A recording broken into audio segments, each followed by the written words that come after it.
What's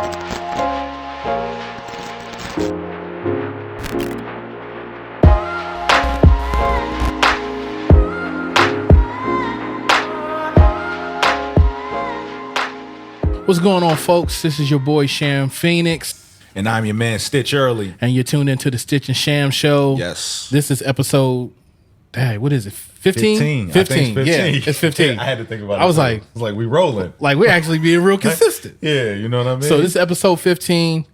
Man, we're going to get into a lot of stuff today. Mm-hmm. We'll probably just start off just basically with, what's pretty hot in national news, which is the passing, or from my point of view, the murder of George Floyd in Minneapolis, Minnesota.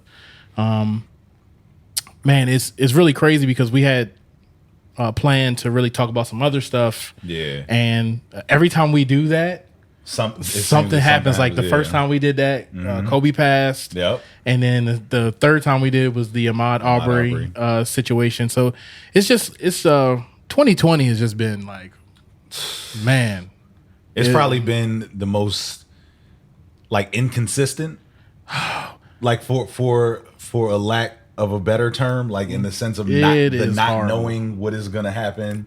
The whole year has been like that. When I think about since I haven't worked since March, and we're in May and really into June. June is running. You know what I mean. So the fact that whole time has just been like, okay, first it was just 15 days. Yeah. Then it was 30. Then it's 3 months. Then then we're looking further and further down. So it's definitely been a year from that to the deaths of the people that we just talked about, to even other people just in the music industry and things like that who have passed over this year. Kind of like they came out of nowhere. For most people. So it's been wild. It's been different.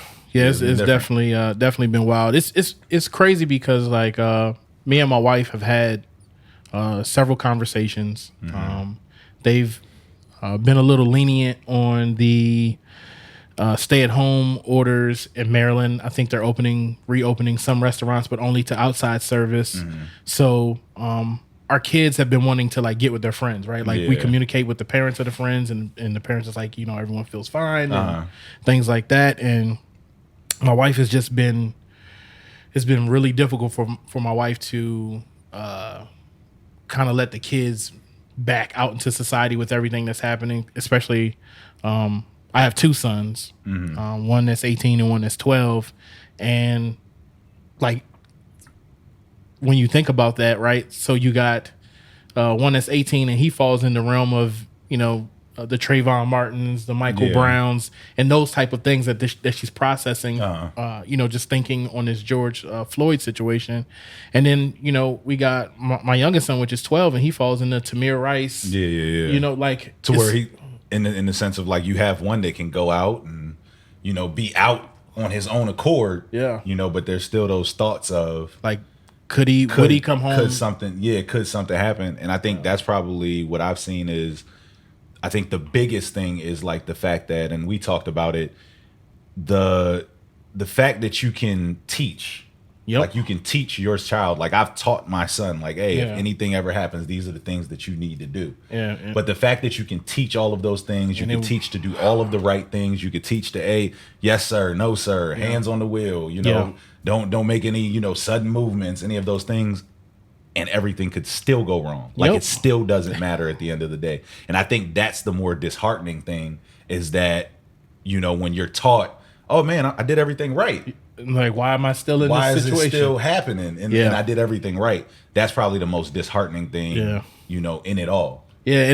And then because at first I was like, maybe she's, feeling this a little bit too much. But then I had to think about like, the magnification of this situation, and then she looks and she has 3. That's what I was gonna say. Yeah, you know what I mean. Like she has to worry about me as much as you're worrying. Yeah, you know what I mean. She has to worry about her son. She has to worry about her other son. Mm-hmm. And then when you have situations like Sandra Bland and the case of the young lady who was shot in a mistaken identity or a mistaken of identification in a raid, in her home. Now, that throws in our daughter and in her, you know. So she's like, it's the whole family our dynamic. whole family is in danger. Yep, it's in the her whole mind. family dynamic. Like that's, but in the crazy, you would hear some people say, but nah, and it's like, like that's exactly what it was. And like I even told you the other day when I came by the house and I was like, I saw that there was an unmarked car behind me. Yeah. And in my head, the first thing was just like, yo, if they pull me over, they're gonna have to follow me to my destination. Yeah. Like they're gonna have to follow me to where people are. Yeah. So at least you can have some witnesses. Just cause. Yeah. And it's sad, that the people who were put here to protect and serve, like that is your job description, to protect and serve. Yeah. You now have people who are fearful of them when they're not even doing anything wrong. Like not even in the wrong. Like there's nothing wrong at all going on. And there's still that level of fear of like, man, I could be doing everything right and everything could still go wrong because it's outside of my control. Yeah. And I think that's that fear part. That's that fear factor. And it's so crazy because like I'm seeing on my feeds, people are like, well, cops are not all bad. Mm-hmm. And like, it's not that black people don't understand that. We understand that. Mm-hmm. We understand that about white people. We understand that about Spanish people. Yeah. We understand that about Asian people. We understand about everybody. We understand that about everybody. But it just seems like that people don't understand that about us. Exactly. Yep. That's the problem. Exactly. It's not the fact that we think all cops are bad. We know that. Yeah. It's the fact that cops think all black people are bad. Yeah. That's what it seems like. And that's what it's starting to feel. Exactly. And that's what I was going to say. And that is what the perception is. Yes. That is like, no one is saying that is what it is. This is concrete. It's just saying from the countless situations that we've seen, mm-hmm. they're the ones that we have seen, like with our own eyes. That's not even to talk about the ones that we have not seen. Exactly. But the ones that we have seen with our own eyes, there's been one constant. Yeah. And the constant has been the black individual. Yeah. Like that's been the constant. So when people see that over and over and over again, it automatically puts the perception there that that's what it is. Like, okay, this is happening and then I'm not seeing any repercussions from it besides like, oh, you killed somebody, you get fired. And that's it. And that's where it ends at. That's where it stops at. Yeah. And when I think even when you have people on the other side who actually do feel that way, and they see that, and they're like, "Oh, they got away with it." Oh man, it kind of gives the license for others to go out and not care either, and do as they feel. That's my whole thing. Like even when you look at, like even when we take the police out of the situation, right? Mm-hmm. Let's take police out of the situation and just go to white people and crime in general in America in the media, right? So you have an individual like Brock Turner, right? Mm-hmm. He rapes a young lady. Basically, they post when the media addresses it, they show pictures of him from high school, graduations. And they talk about his academic accolades mm-hmm. and all those things, and he gets, I think, like what 6 months. It was something crazy, and then I remember, and then it's like it goes to like his mental well being, like things of that nature, and you'd be like, what? And it's like, yo. Nah, he raped somebody. Like, you get that? Like, black, white, no matter what it is. Like, that's what he did that. You know what I'm saying? But he gets to have his day in court and go through the judicial system. Mm-hmm. And you be like, man, this is... And then you look at someone like George Floyd, who he doesn't get any of that. Nah. Even if allegedly whatever he's accused of, he doesn't even get to have his day in court. And my thing is... He dies. And my thing is... Even on top of that, like, I see a lot of people, saying, which all these points are valid. He was a good dude. He was getting his life together and stuff like that. But what if he wasn't? What if he wasn't a good dude? Yeah. What if he did do some wrong? Yeah. What if he was wrong in the situation? Does that still mean that he should have died? Because we Even all if do he stuff. wasn't? We all do stuff. It doesn't. He's a human being. Exactly. And as a human being, he has human rights. And to put your knee on someone's neck and to not even, as you hear people screaming and saying like, yo, he's saying he can't breathe, like, and to just be like, and I think even watching it, just seeing the look on the officer's face of this kind of like, and I'm gonna keep doing what I'm doing. Yeah, man. Like it was that type of look. And I think that even more than the situation is like, yo, are you kidding me? Yeah, nah, this, a firing, like, that's cool. Y'all reacted, you know, you get a clap for that. Like, you reacted quickly, they got fired. Yeah. But something more has to happen. Like I said, I don't like being judge nor jury. Yeah. But in this case, I feel like they should get life. Nah, I feel like it was the intent was exactly what it was. And even if that wasn't the intent, people were letting you know what was happening, and you did not do anything. Yeah, and it was one officer. I know people have been posting it. Yeah. I think he had posted like on TikTok. It was a black guy who's an officer, and he was just saying, you know, I got into this to be an aid to my community. Yeah. And he was saying if I have someone and I have them under arrest and they are telling me that they cannot breathe, it is my job to check on them and make sure whatever I'm doing is not the thing that is causing that. Yeah. And that didn't happen. Yeah. And that didn't happen at all. There wasn't even let me move a little bit. Let me try to, you know, like I say, when we worked at the school, you know, and we were, you know, you're taught different holds and things of that nature to put residents in if they do become violent. Yes. And it's always told, hey, if a resident is saying that they can't breathe or anything like that, you need to reposition yourself. Yes. And you need to ask them if they are good now. Yeah. And I'm not a police officer. Yeah. That's just, you know, in regular. So my thing is, it's just human decency that if that's happening, for you to check on the individual. And that didn't happen. Yeah. Like, not one bit. And again, just like the continuous negligence of the police, you know, is what to me is what's really disheartening. And in the city we live in, here in Frederick, I've encountered the police probably like 50, 60 times. And most of the times I have done nothing wrong. Maybe 3 or 4 of those times did I actually, like, you know what I'm saying? Like, was there actually a traffic violation? Yeah. It's just like in my lifetime. Yeah. To say that I've dealt with some cops where I clearly understand that you were not popular in high school and nobody liked you, and you were like, I'm going to become an officer and make. And now you're authority. And now you got to listen to me and you got to respect me. And we've seen it. Like when the one joint happened. Yeah. That's literally how I was looking at that guy. Like, okay, you're extra. You're like everyone here is calm. Everyone here, even your partner, is kind of looking at you like, yo, why you being so extra? Yeah. Oh, okay, I get what this is. Yeah. I already see what this is. Yeah. You didn't reach past 5'5". Because that one incident outside of the Boys and Girls Club, that the initial officer that stopped me was a rookie. He said it in the car as he was taking me shorter one to booking. Yeah.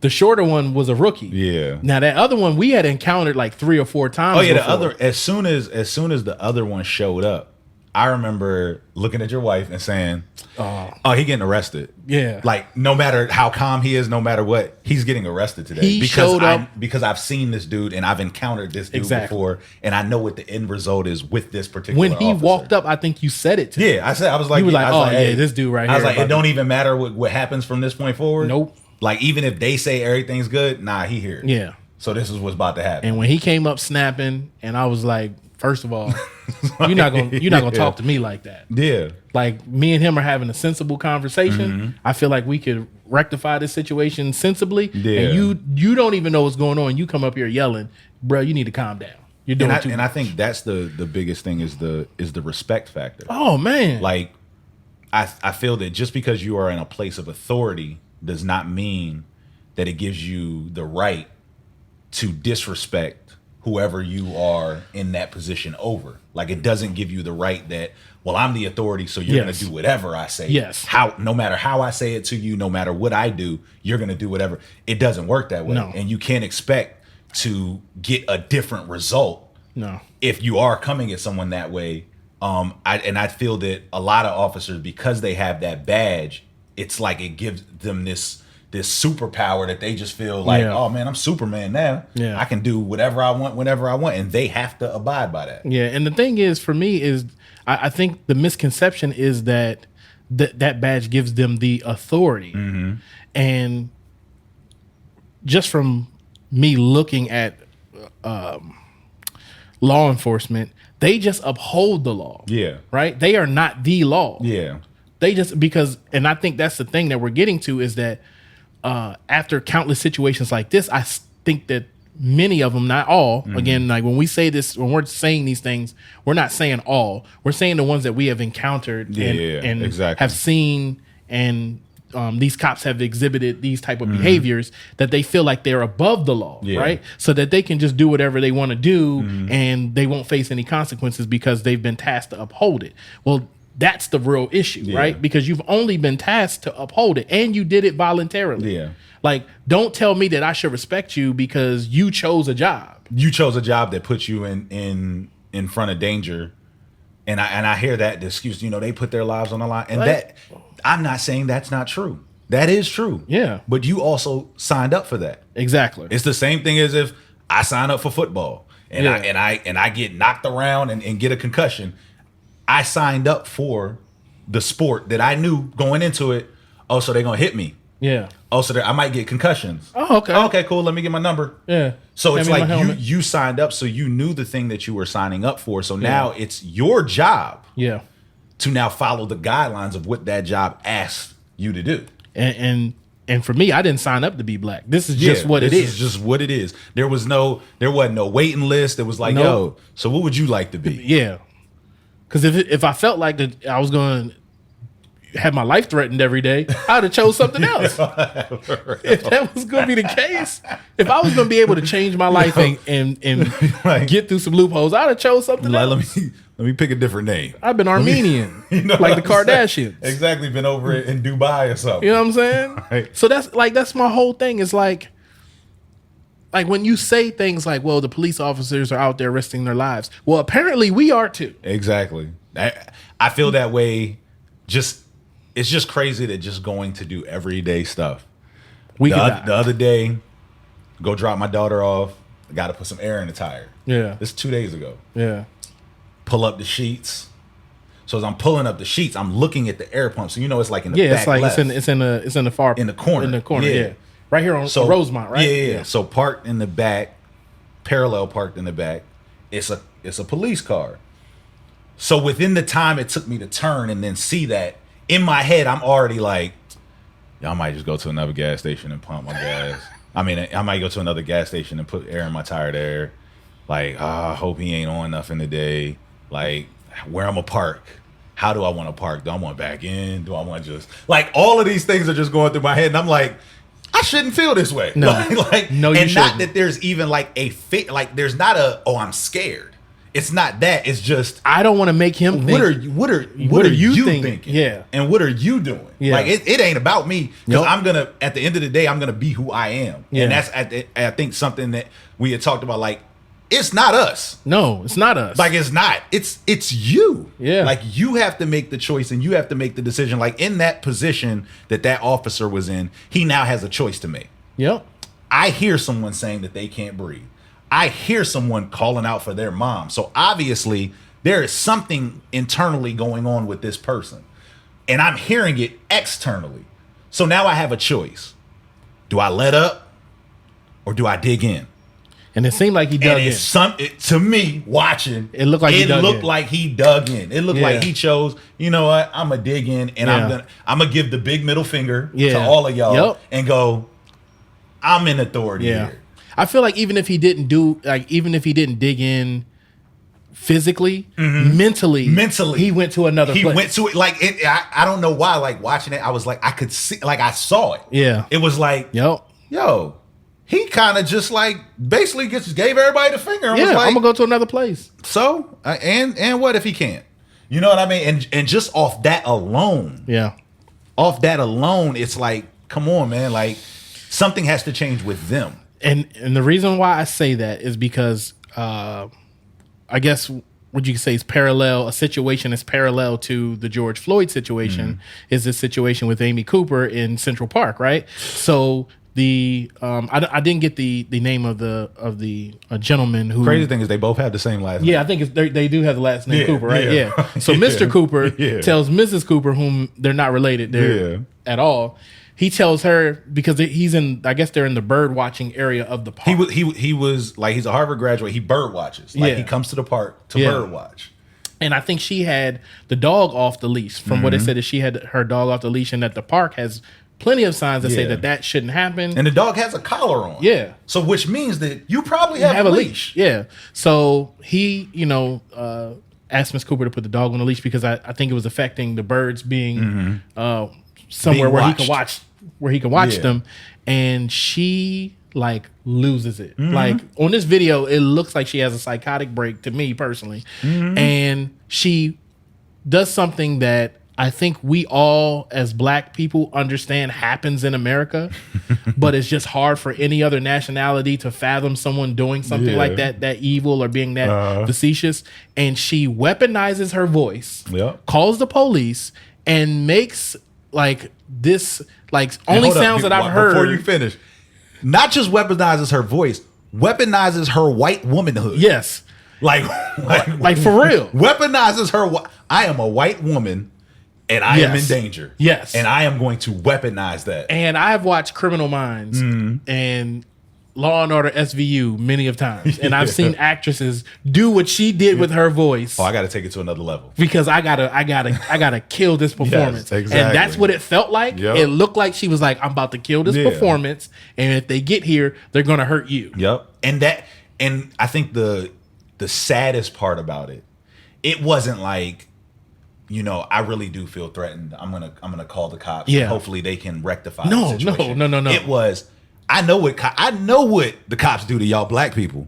So I'm going to call them and I'm gonna let them know that it is an African American man that is threatening me and my dog because we know how white people feel about their dogs. Yeah. Or maybe we don't.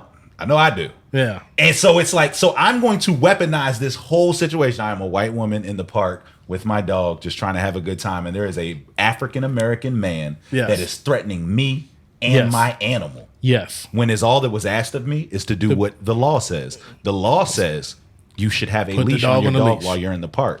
And I feel that's where sometimes when we speak on that video, I think more than any video, kind of showed everything that we talk about. White privilege, weaponizing your race and things of that nature.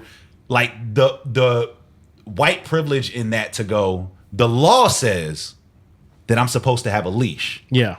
But I don't feel that I should have a leash. And how dare you as a black person tell me that I need a leash. African American man to do what the law says. Yeah. How dare you do that? I'll show you. What I'm going to do? I'm going to show you. I'm going to call the law. And they're gonna come and they're gonna put you in your place, black man. And the crazy thing is wild, that it's always been this way. Like, I'll give you an example. The first time I ever had an encounter with the police, I was 9 years old. I was living in. I gotta stop smacking in this microphone because I can hear it. So, the last one was the last one was tough. The last one was a main joint. It was that Jolly Rancher smack. Yeah. I'm gonna cut that out, folks. You won't hear that in the real. Yo, that's too funny. But I was 9 years old. I was riding my bike in my apartment complex, and I rode past on the side. I was riding on the sidewalk, and a gentleman came. He was living on the first floor. He came out of his patio and said, "Stop riding in front of my house." And I was thinking, like, this man is crazy. This is a sidewalk. I wasn't riding in the grass. I'm riding on the sidewalk. Like, this is public sidewalk. So on my way back home, I take the same route and I pass his house. And he comes out of his house again onto his patio, runs across the grass onto the sidewalk, knocks me off my bike and takes my bike and puts it on his porch. Oh. Right?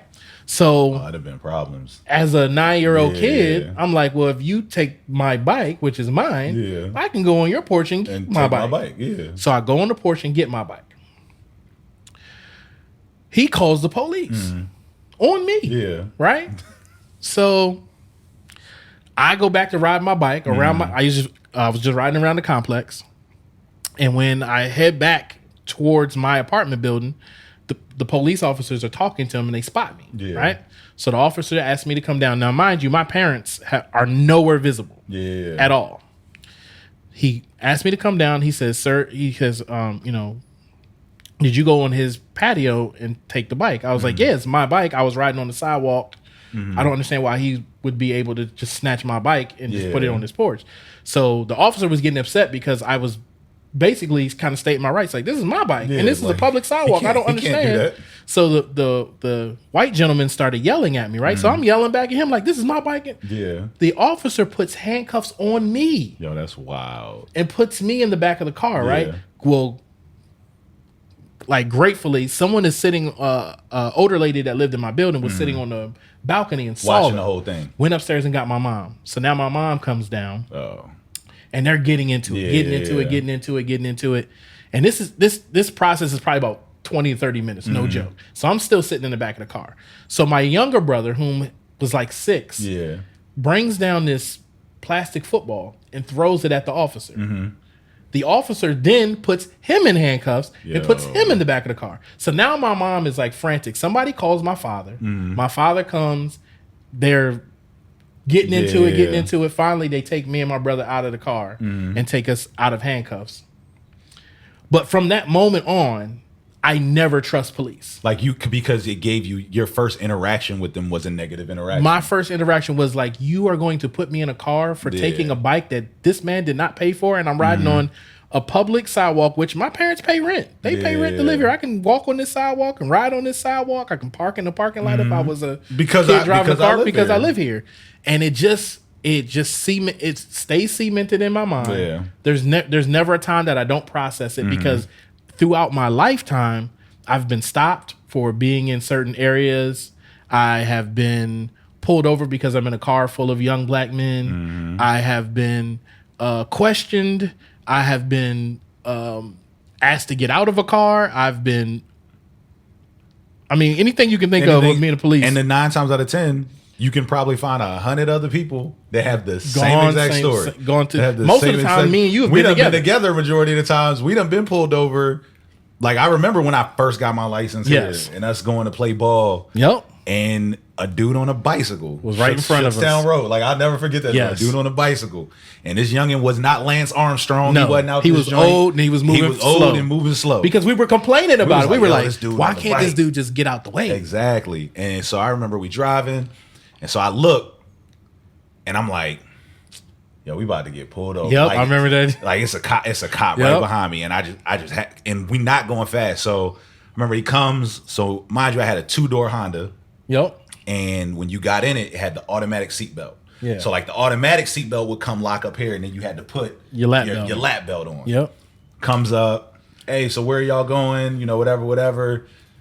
All right, here's license registration. So he goes back to the car. So we sitting in the car like, yo, this is whack. You know what I'm saying? This is bogus. We wasn't even doing anything. We weren't speeding because he said that we were going like 50. Yeah, he's like, we were going 50. I was 25. And I was like, what? I was like, son, like I said, this is not Lance Armstrong. We was behind a bicycle and an old man. So comes back to the car, and he's like, he asked, because no matter of fact, the first question he asked is whose car is this? Is this a rental? Yeah, is this a rental car? I know you looked up the information on the car, and you see that the name on the license matches the name on there. I think you had North Carolina tags. Because it was North Carolina tags. Yeah, it was North Carolina tags at the time.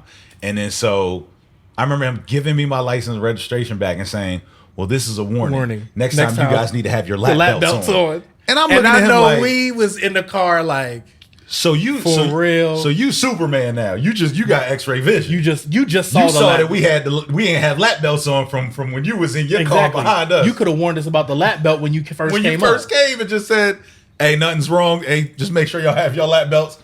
But it wasn't that. It was he saw 5 black dudes in the car and was like, I wonder what they're doing. Exactly.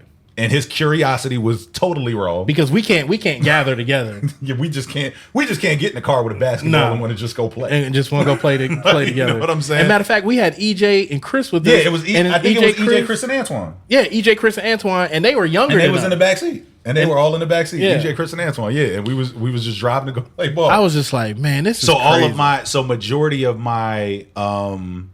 majority of my interactions with cops here. Yeah. Majority of them have been negative. Whether that meant it ended up with me at central booking. Yeah. You know what I mean? Like, or, you know, whatever it is, and it gets thrown out later, or, you know, whatever it is, it has been negative interactions. Like, and I think when you have so many negative interactions, it kind of leads you to feel one way about it until you see something that's different. So like anytime that I have seen an interaction with an officer that's positive, it's kind of like the craziest thing in life to me. I'd be like, oh man, that's why he was real cool. Yo, he was straight. All right, that's what's up. Thanks, man. Like, that's why we're saying we don't think that it's all people. Nah. Just like when we say Black Lives Matter, we're not anti everybody else. Exactly. We're just saying, listen, show me the examples of your white men being killed rapidly, and we'll jump in. We'll go all white lives matter. We'll jump in. And my thing is, how I look at it is like a hand. If my pinky gets cut, and I'm concerned about my pinky, and I'm trying to get this pinky bandaged up, taken care of, does that mean that I don't care about the other four? No. It just means that in order for the full hand to function, I got to get this one taken care of, because right now this is the one that's in danger right now. This is the one that's having a problem. Let me make sure they straight, so then I can get back to worrying about. Then I can check on the other fingers. That's it. But if it's there's not nothing saying wrong with the other save the pinky and throw the hand away. Yeah, it's not saying so that. Crazy. So when people say that, it's like it's the dumbest thing to me, because it's like nobody's saying that you don't matter. Yeah, it's just saying on Mother's Day, does that mean that if you're a father or you're not a mother or anything like that, you suck on that day? Nah, it's just that today we just celebrating them. Yeah, that's all it is. Like nothing more, nothing less. Yeah. So Black Lives Matter to me is the same thing. We're just saying at this point in time, the thing that we're focusing on, is Black lives. Yes. And like I had came across this Chris Rock, and he had said it in an interview, and he was like, I hear people saying like black men are like an endangered species. And he was like, nah, black men aren't an endangered species, because endangered species are actually protected. Like they actually, and I was like, save the rhinos, like, save the pandas. Exactly. You know what I mean? Like the crazy thing is, even about with the Miss Cooper lady, or as they're calling her, I think Karen is what they do not like that at all, and they don't like that. So is what they're calling her. Is a lot of people were like, yo, if she hadn't like really choked the dog, probably people wouldn't have cared as much. Like, listen, and as much as like you want to be like, nah, it's like, Fryer, because she choked that dog. She choked that dog. Forget what she was saying to Mr. Cooper. Yeah, forget that. Like, oh, you want to watch birds, whatever. What and she called the police. What is she doing to this? First of all, she is choking this animal. Exactly. And that is where, that's where we live at in America, right? Mm-hmm. Like we are. It just feels like we're under siege as black men, right? And I'm not negating black women, right? Because I feel like they've been under siege for, like, when you look at the history, and this is what I tell people all the time, like we might be like 50 years, 55 years removed from segregation. It's not that like long. You can't give me a history, a long history of you not accepting me, and you making it rough and tough for me, and you finding any divisive way you can to freeze me out or chop my legs out from under me. Like, you can't give me that history and then just tell me in 2020 it's all gone and everything's okay. Like, hey, it's cool, forget about it. Hey, no, it's not. Let's start with a fresh start. No, it's not. And these two incidents, right?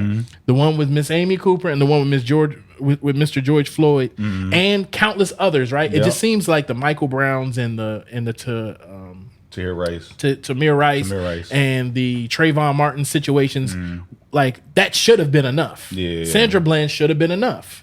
Right? Eric Gardner should have been enough for it to happen a second time, and now everyone goes, oh my God, that was murder by a cop. So this actually is happening. It's like, yo, you didn't see the video? You didn't see all those other ones? Like, y'all missed that or something? Like, so now we're in a situation to where Ahmaud Arbery gets shot, and now they figured out it's a cover up. 3 months later, and we've been saying the whole time, the whole time it's been a cover up. Like, yo, it just smelled funny. Like, hold up, everything ain't on the up and up. It's always been a cover up. Yeah. Even when you guys were being overt about your racism, it was still a cover up. Yeah. You still would cover up stuff. Like when you think about, and then like when they go, well, you should go back to Africa. If you don't like it, go here. Well, let's talk about a situation in Tulsa, Oklahoma, right? There was a community that they considered to be called Greenwood, and it was an all-black community. These people had built themselves up. They had their own doctors. They had their own lawyers. They had anything you can think of that a society would need. They had their own, right? Yep. Well, white folks didn't like it. Yep. They didn't like that they were self-sufficient. They weren't using their transportation systems. They weren't using anything that they had to provide. Everything is encapsulated within their city. Yep. And guess what they did? They murdered people and burnt that city down. Yep. 1,000%. So don't tell me to go somewhere where if I don't like it, I can start my own thing, because the minute it doesn't benefit you, you'll just tear that down too. Yeah, for sure. 1,000%. So don't give me the... And don't forget that at one point, everyone was in Africa. We were chilling. Y'all brought us here. Like, at one point, the place that you want us to go back to, you brought us from. Pay for us to get back. Like, you paid for us to go. And maybe not you specifically, but you down the line. Exactly. Just like you down the line brought my down the line here. So I'm here. That's what I'm saying. And my thing is, I'm not going. I'm here. Exactly. And you're going to deal with me. I bought a property. Point blank, period. All my family is here. I don't have to do. I'm not going to change or do anything differently than what I've done. Exactly. I'm going to continue to do what I'm doing because nothing that I'm doing is incorrect. That's why I said hashtag it's not us. Yeah. Y'all not going to keep making us. I'm going to leave it to you to make the changes that you need to make. Exactly. To deal with me. Because at the end of the day, I'm going to be here. And I'm going to be in your face. Yep. And you're going to see me. Why? Because every single part of your life is motivated and moves based on the culture that I come from. Bruh. Point blank, period. Bruh. That's what it is. Your kids be singing Future just like my kids. Exactly. Your dress, like, I have this skin. I don't have to tan for this skin. Nope. I got these lips. I don't got to inject for these lips. Nope. I have this hair. I didn't have to do nothing for this hair. I just have it. And That's I feel that sometimes some of the hatred that comes from those that hate on the Caucasian side of the game might just be envy. It's an envy thing. You hate me because you hate things about you that you see I have that you don't. Yeah. You want the tan skin. Yeah. You want the thick thighs. Yeah. You want the big lips. It's a very true You know what I'm saying? You want to be able to get the cornrows. You want the twists. You want them things. Yeah. But the thing is, I don't have to pay for it. Nope. You have to actually. God-given. It's been God-given. And I think that part is the part of it. Even when I watch, like looking back, at old movies and things like that, and you see like the hatred and things like that, you go, man, they got everything that I want. Dang, and they leveled up. Like, dang, we was killing it over here in basketball. Yep. And then they just came in this jump. We let one in per team. And they took over next thing you know. And I honestly feel like for those that hate, like it's a problem for them. Yeah. Because they're like, man, we thought that we were killing it over here. Yeah. And we owe it. What we spoke was, I think there's some of them that thought that if they spoke it into reality, that it would happen. Yeah. We're better than you. Yeah. Like, you're nothing. And you're like, no, we're not. And actually, it was like, no, actually, we're good. Like, super good. Yeah. Like, I'm great over here. We're so good that we're going to jump over you. That we're going to jump over you. Like, exactly. Or run through you. Exactly. And I think for those that hate and are on that side of the hatred for African Americans, for black people, it's more of a self-hate that comes out outwardly towards us, because there's something in you that you want, that you see that you can't attain, that someone else is attaining that you don't like, and that's why, like, even like again, some of these people I hate even bringing up, but it's becoming part of the conversation, right? So you got Miss Candace Owens, who every time there's a situation with police, she brings up black on black crime, which I still don't understand how that correlates, but I understand why she would try to give it a shot to say that Candace Owens is a wrestler.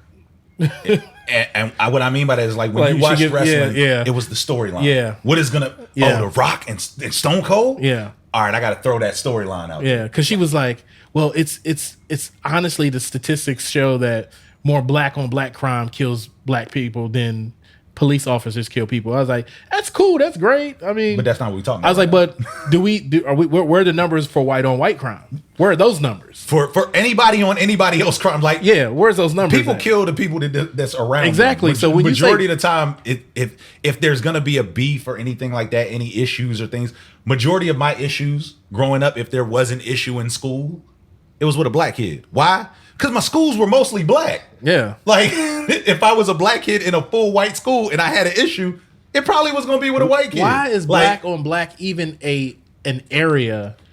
Because I think it is an excuse. Exactly. It's an excuse for them not to focus on the issue at hand. Yep. You so guys we're kill focusing yourselves, on this issue, so I can but kill instead of focusing on that issue, it's like, nah, but look what y'all are doing to yourselves. Yeah, cool, we can get to that, but what we're not going to do is ignore what's happening over here. And that's the thing that I say. For me, it's like, okay, well, if black on black crime is a reason why police officers or anybody can kill us, then let's see the statistics for white on white crime and reverse it that way. Everything. We should be able to kill Spanish crime. Yeah, we should Indian be able to kill Indian. Anybody we want to kill because they killed themselves. Exactly. Like that doesn't even make sense. It makes no sense. And like you rarely hear. I don't hear anybody say, "Oh, white on white crime."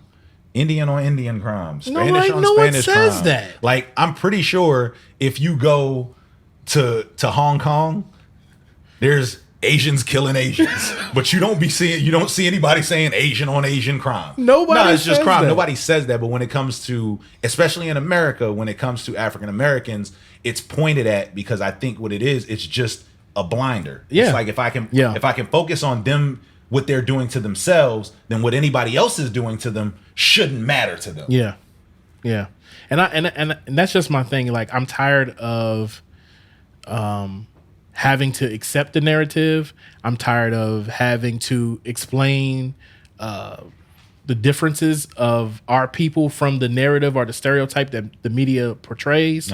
Like it just doesn't make any sense. Like for instance, last week we got to interview a phenomenal black woman who has accomplished a lot in her lifetime, and she's not even that old. Even though she kept trying to point out that she was getting old, but like the things that she said, right?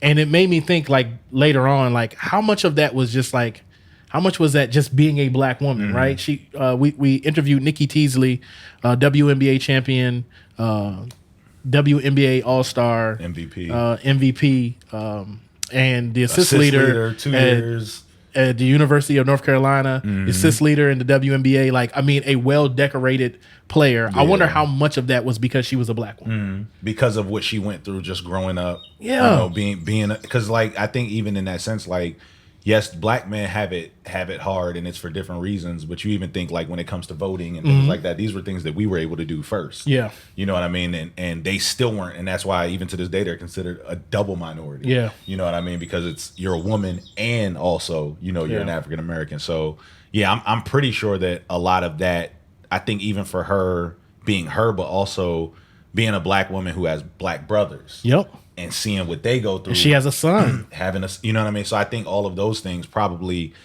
more than likely factor in, to your movements and things. I think it factors into how we parent. Yes. When there's certain things that, when we're talking to our kids, it's like, no, you have to go the extra mile. Like, I know they're saying, hey, you should run it in under 10 minutes. Like, nah, we got to run it under 5. Yep. Like, cause you got to show that you're overly. Yep. That you belong. Overly qualified. Yep. For it. Don't just be qualified. You got to be overly qualified. And I think that's just in the African American community why it's that push to, school is important. Go to college. Like, I think that's where, I used to always wonder, man, why is my parents so like gung ho on this, like go to school and you know what I mean? Because they felt like that was going to be the thing that was going to allow you to belong. Exactly. So it's like, if you do these things, it's going to give you a better chance of getting into the doors and opening up the doors that you want,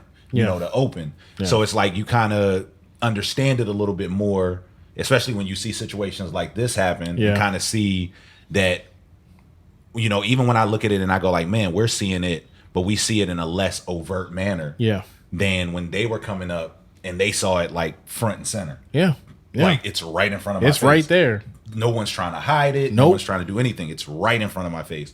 And I think those are the reasons why when, I look back at my parents and how I was raised and things, look at my grandparents and see their feelings towards, white people and things like that. And it's like, man, okay, I understand it. I get it. Oh, yeah. 1000%. Yeah. Like I was telling my wife, I was like, if there is a disparity in the legal system, right, enough to cover up Ahmaud Arbery's murder, if there's enough to allow someone like George Zimmerman to walk, right, when it's plain as day is that he murdered that young man. Yeah. what else are they keeping us from? Exactly. What else are they blocking us from? When those are the things that we see. Those are the things we just see. So What's going on behind the curtain? Exactly. So don't tell me that there's no disparity in the job market. Don't tell me that there's no disparity in the housing market. Don't tell me there's no disparity in the financial sectors for African Americans, in the tech world for for African Americans. Don't tell me that there's no disparities when I can clearly see that just because of this situation, and I know they always be like, well, you shouldn't take one situation and lump it into another. At this point in time, it's starting to feel like they all running together. At this point in time, I don't even think it's us taking situations and lumping them. No. I'm just looking at the situation. I'm just looking at it. They're lumping themselves. Like, it's just pouring into the next one, into the next one. Like, I literally feel like just 2 episodes ago, we was talking about Ahmaud Arbery. And his situation is now going all the way up to a federal level, right? Yeah. Now, the cover-up, they say, is only on a district level, but who knows? Once you start looking at that stuff, you never know where it goes from and that's my thing, right? And now when we're looking at the indictment of our people, right? And then we're looking at the actions and the rhetoric of our president, it's like this is the other thing. Prior to, I guess, a little time after Abraham Lincoln signs the Emancipation Proclamation, right? Presidents from that point, all to me supported racist actions. Gotcha. Yeah. Right. Like there was segregation. Why was that? That wasn't just on a state level or that was like across the board. That was across the United States. Yeah. Why was that? That is a federal thing that was being supported federally. Yeah.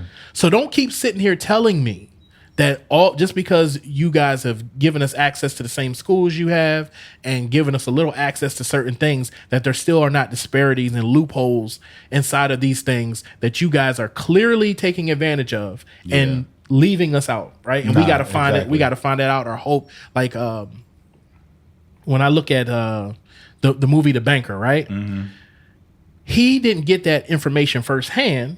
Nope. He was learning it in listening to we have to listen. We have to listen and hear where that information was being shared between 2 white men. Yep. He had to listen, and then once he did that, he had to hire a white person to cover for him in order to be the face. In order to be a face, and it was such an audacity that he did that that they took him to trial on Capitol Hill to point out how dare you trick us like the system like we've been tricking you.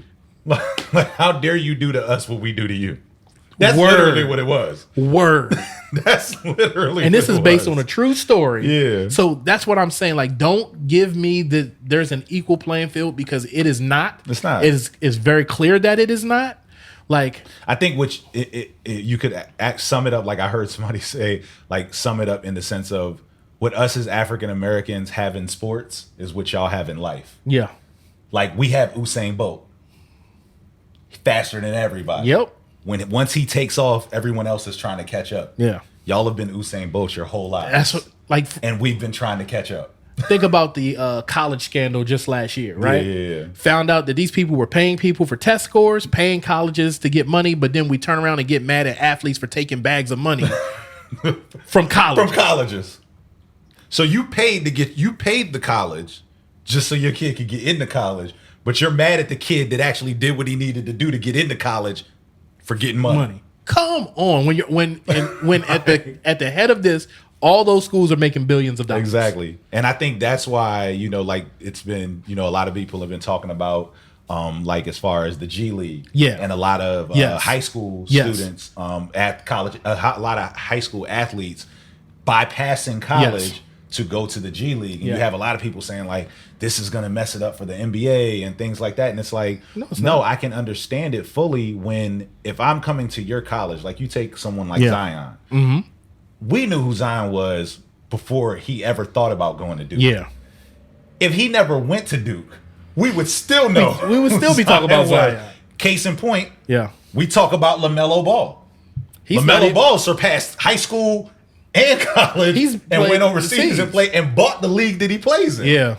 And we still know his name. So it lets me know that college doesn't, especially in nowadays, college doesn't make the name for the athlete. The athlete makes his name for himself. Yeah. So if he surpasses college and he goes, I'm gonna take this $500,000, I'm gonna go to the G League and play a year, and I'm gonna get drafted number 1 in the draft anyway. Yeah, I get it, because if I'm coming to your school and your school, I'm packing this stadium. Like it wasn't people showing up to see Coach K. No, they are coming here to see Zion Williamson. Yes, I didn't see no pictures of like, hey, Coach K, and RJ Barrett, do your best. It's like no, and Cam Reddish. Exactly. That's who they was coming to see. We came here to see these players. Nobody was coming there to see Jack White. No, not at all. Unfortunately, he's a white man. His name is Jack White, but yeah. He wasn't bringing in tickets. Like nobody was coming to see him. Like yeah, so it's one of those things that I get when a college athlete decides like, you know what, I'm gonna go get this bag.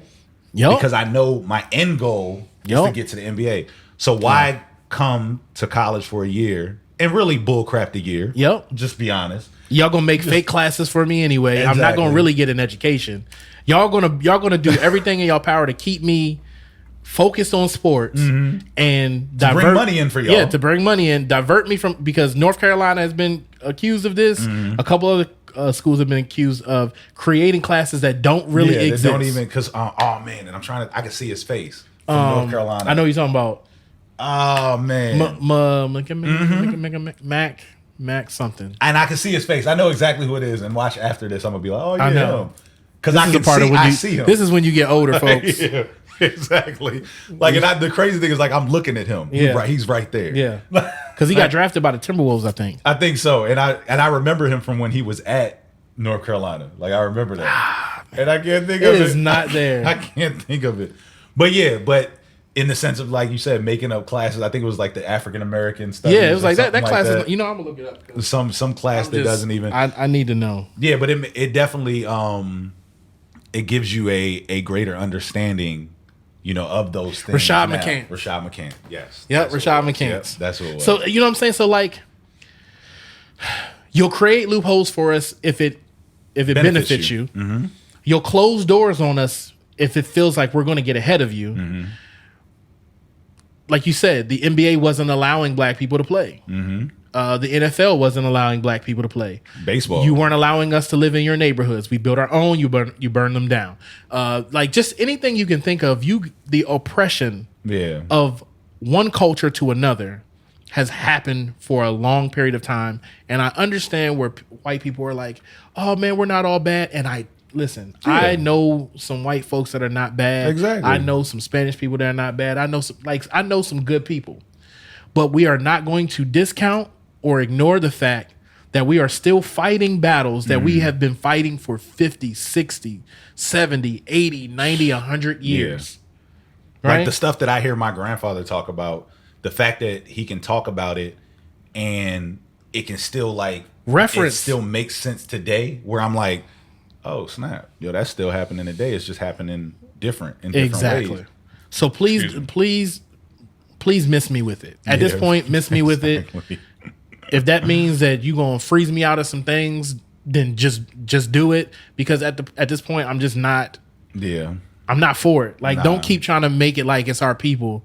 And just like you say, there's not all bad cops and there's not all bad white people. There's not all bad black people. Exactly. And it's starting to seem like the people who are trying are getting killed as well. Yep. And like I said at the beginning, when I stated, the thing that sucks is knowing, like when you know, I did everything right. Yeah. And everything can still go wrong. Yep. I think that is the fear that most people that resonates with most people, is the fact of, man, I did everything right. Yeah. I put my signal on. Yep. I had my hands on the wheel. Yep. My license and registration was ready. Yep. I said yes sir, no sir, all of that, and now we're at my funeral. Yeah. Just like they said that George Floyd resisted arrest, and now they got all these cameras showing the corner, I guess, that they were, the store that they were pulling him out of, and on the corner that he was arrested at, and he's walking fine. He's not fighting with them. It looks like they're tightening the cuffs on his wrist, and he's like, "Hey, like, you guys are doing a little bit too much." It didn't look like he was resisting at all. So if that's the next excuse for people to use, then you can miss me with that one too, because there's video footage of that as well. It's just like, come on, folks. Like, at some point in time, that culture, right? Mm-hmm. White folks, police, you guys have to make the change. Yeah, like, and that's just because, and I think the part that's sickening is the fact of like when someone is always telling you have to change, and then you actually make changes, but they stay the same. It's like, no, you were just saying that because that was the excuse you were giving for doing what you were doing. Exactly. So it's like, nah, I think I've made enough changes. Yeah. Like I look at just my life in general and how I move about on a day to day, and for the most part, pretty regular, straightforward guy. Yeah. For the most part. Yeah. The fact that in my day, I have to think about certain things of like, oh man, I'm walking by a white person. I got to make them feel comfortable. Yeah. Hey, how you doing? They don't try to make me feel comfortable. Exactly. But the fact that those are thoughts that we have to have of saying certain things and doing certain things to make others feel comfortable. Yeah. But no one is doing that in return. Like no one's, I'm going to let me acquiesce and let me make sure that they're good. Like, you know what I mean? No one's doing that. So like I said, I'm going to be who I am. Yep. It is what it is. And at the end of the day, we'll see where that takes me. Yeah, you can either get with it or I'm going to give y'all the same same thing y'all say to us is what I'm going to say to y'all. If you don't like it, then you can find somewhere else. Exactly. I mean, you can't tell me that and then not apply to you as well. And then not apply, yeah. So it's like I think we've done enough changes. I think we've been taught by our parents the same things that we've taught our children as far as when it comes to going out into the community and how you act and how you carry yourself, how you behave, those different things and how those things can affect those situations. And I think that we've done a great job of, and like I said, I can only speak for me and the people around me, have done a great job of teaching those lessons to their kids and being taught those lessons and actually moving forward and acting in those situations. But just to go back to it, it sucks that you can do everything right and everything can still go wrong. And when that is something that you are constantly living with, it can become a burden at sometimes that can cause a person to have a break. Yeah. And for me, it's just crazy because like, George Floyd was killed in the social distancing era, right? And it just feels like it doesn't matter what happens in the world. Like this is still going to be a narrative, right? Like we're told to be 6 feet away from people, not to touch people, stay in your houses, do all these things, right? Only go for essential situations. And at the end of the day, this still happens. Like, so you don't tell us that it's a situation where if we stayed in more, if we did this more, if we like there is no, you can give us a vast amount of things that you think we should do. And at the end of the day, like you said, we can try to do everything right and we still get these type of results. So my thing is, it's not us anymore. I don't think that we should have to alter how we do things and how we live or how we choose to live when everybody else can freely do whatever they want to and then just murder us in the end. That's not going to fly anymore. And I really believe that things will change once those folks realize that. Yeah. Once the people who are in the position of holding that hate towards us change. Yeah. I don't think nothing's going to change until we see that. So I think what we have to continue to do is continue to keep our heads up. Continue to move forward. Continue to be who you are. You know what I mean? Continue to press forward and be the person, that God called you to be. And I think that's literally the only way to even be able to live within a time where things like this is happening is to just continue to push forward, and is all we can do is hope for a change. Yeah, because as we've seen in history, we've always been waiting for them. Right? Like we make the necessary adjustments. We make the necessary changes. And even if all of us don't do it, we have enough people making the necessary adjustments and changes for us not to keep seeing the same results that we've been seeing in this society and in this nation. So exactly. You guys got to get it together. Legal system got to get it together. White folks got to get it together. Like you got to figure out what is bothering you about us. That's really what it breaks down to. Because I'm cool. I'm straight. I'm super chilling. straight. So now you got to figure out what's going on with you. Yeah. I mean, really that's what I wanted to say during this broadcast is like, enough is enough. We're not making any more changes. You guys either change. Just like you tell us, we're not making the adjustments. You guys start bringing oppression upon us. Yeah, I don't think they want that. Yeah, nah. And I think that was the break that you saw happen in Minneapolis. Yo, like, man, the break. They were like, it was a thing where it was just like, yo, we are just tired. We've had enough. Like, we've tried to do everything that you asked us to do, and now this happens. It was like the straw that broke the camel's back. It's the same thing that happened when they killed Martin Luther King. Yeah, they were like, listen, he was the most peaceful person, and y'all shot him. He was being peaceful. He was chilling. And y'all shot him. Like he had. You know what? I actually wanted to wild out on y'all. Exactly. But he was the one that said, "Hey, nah, we gonna handle it this way." Okay, cool. And y'all still took him? Oh man. So I think those are the things that we live with, and like I said, that just on a daily basis that we deal with. And if anything you take from this episode, just want you to take that. We hear you. Yep. We're dealing with these same situations because we have wives, we have children. We're black men ourselves. You know what I mean? We are sons to a mother. We are uncles. You know what I mean? So we feel you know what I mean, in it, and is all we can really do is hold our heads high and continue to push forward. And hope for change and be the change that we want to see, which I think we've done a great job of being that change, whether it be in our communities, how we carry ourselves, how we move through life, how we deal with things as fathers and husbands and friends and mentors. So I think we just continue to do what we've been doing, and it is up to them to make the necessary changes to meet us where we're at. Yeah. Because like you said, like we have value. We want to go home to our wives too. We want to go home to our children too. Right. We want to go and vacation, and we want to have all the things that life has to offer. We want to indulge in those things too. Exactly. Stop devaluing us. Stop telling us we're not good enough. Stop making us feel like we're not good enough. Like enough is enough. Like we're human beings, and changes need to happen. And that's just that's how we probably are going to end this broadcast. Changes need to happen, and you guys are the people that need to make the changes. For sure.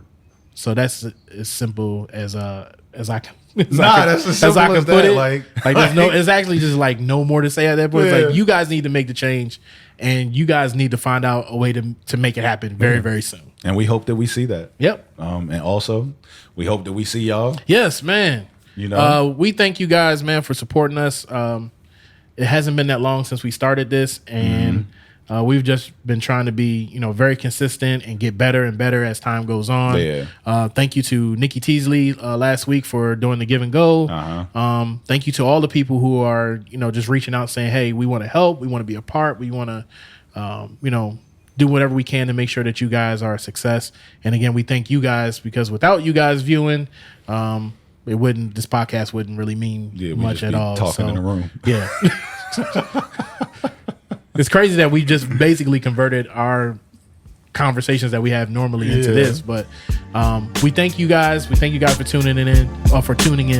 And this has been the Stitch Sham Show. I am Sham Phoenix. I'm Stitch Early. And this has been episode 15. Peace. Peace out.